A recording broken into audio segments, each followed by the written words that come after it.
Hi friends, ఈరోజు పాతకాలం టమాటా పచ్చడి చేసుకుంటున్నాము. ఏంటంటే ఫస్ట్ టమాటా పచ్చిమిర్చి ఉడకబెట్టేసుకోవాలి.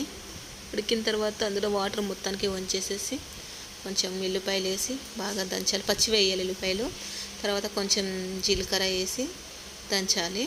తర్వాతకి కొత్తిమీర వేయాలి. కొత్తిమీర వేసి మొత్తం అన్నీ పచ్చి వేయాలి.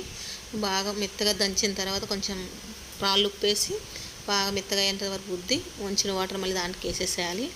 వేసిన తర్వాత మీ ఇష్టం, తాలింపు వేసుకునేది వేసుకోపోయేది, కానీ నేనైతే తాలింపు వేస్తున్నా.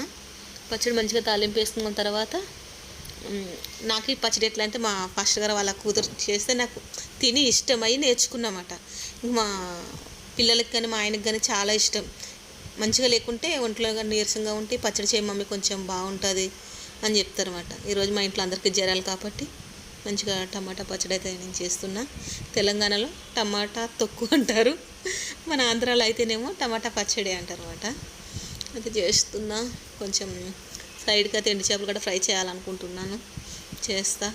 కొంచెం వేడి అన్నంలో రైస్లో వేసుకొని పచ్చడి వేసుకుని తింటే చాలా బాగుంటుంది. మీ ఇష్టం, తాలింపు చేసుకొని చేయకపోయినా సూపర్ ఉంటుంది అసలు. ఇడ్లీకి కానీ దోశకు కానీ బాగుంటుంది. చిన్నగా ఉల్లిగడ్డలు కట్ చేసుకుని పచ్చళ్ళు వేసి మంచిగా కలుపుకుండి వేడి అన్నం తింటే చాలా బాగుంటుంది. ట్రై చేయండి.